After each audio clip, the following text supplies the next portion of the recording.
நான் உங்கள் சிபிபாறை ஜோதிடர் சாதி ராகவன் ஜெயபாலாஜி. இந்த திதிசூனியத்தை சரி செய்யணும்.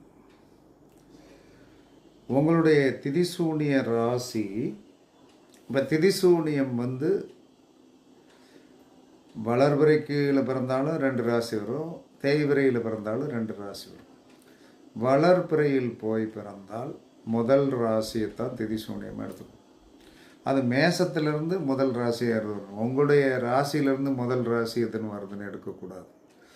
மேசத்திலிருந்து முதல் ராசி, மேசத்திலிருந்து 2வது ராசி. அப்போ வளர்பிறையில் போய் பிறந்தால் உங்களுடைய 2 திதிசூனிய ராசிகளில் ஒரு ராசி முதல் ராசி திதிசூனியம் எடுத்துக்கணும். தேய்பிறையில் பிறந்திருந்தால் உங்களுடைய ராசி கட்டம் எதுவாக இருந்தாலும் பரவாயில்ல, மேசத்தில் இருந்து 2வது ராசி எதுன்னு பாருங்கள். அந்த ராசியை தான் எடுத்துக்கிடணும். அப்போ தான் நீங்கள் 2ஐயும் போட்டு குழப்பிக்கிட வேண்டிய அவசியம் கிடையாது.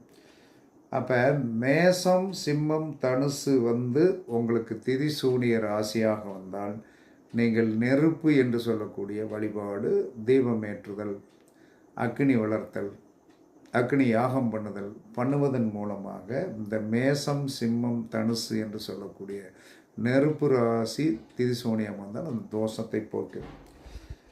ரிஷபம் கன்னி மகரம் இது உங்களுக்கு திதிசூனிய ராசி மண் ராசியாக வந்தால் நீங்கள் எப்பயுமே ஒரு சின்ன சந்தனத்தில் பிள்ளையார் பிடிச்சோ அல்லது களிமண்ணில் பிள்ளையார் பிடிச்சோ எது ஒன்றுனாலும் என்ன சொன்னோன்னா, அதாவது மண்ணின் தன்மை அப்படி பிடிச்சோம்னா என்ன சொன்னோன்னா, பிடிச்சா பிள்ளையார் அந்த ஆதிபத்தியமுடைய ஒரு பிள்ளையார் பிடிச்சி டெய்லி அதில் ஒரு அருகம்புல் குத்தி வழிபாடு பண்ணி வந்தீங்கன்னா 100% உங்களுக்கு என்ன சொன்னால் திதிசூனிய தோஷம் போகும்.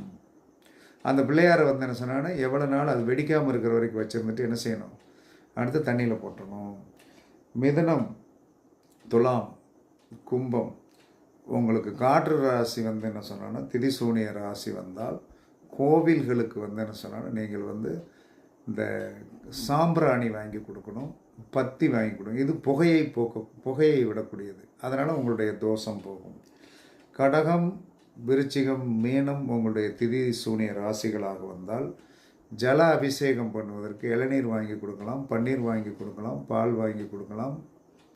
அதாவது ஜலம் சார்ந்த தெய்வங்களுக்கு அபிஷேகம் பண்ணுவதற்குண்டான அந்த லிக்யூட் வாங்கி கொடுங்க, உங்களுடைய திதிசூனியம் சரி செய்யப்படும். இதுதான் திதிசூனியத்தை சரி செய்கிற முறை.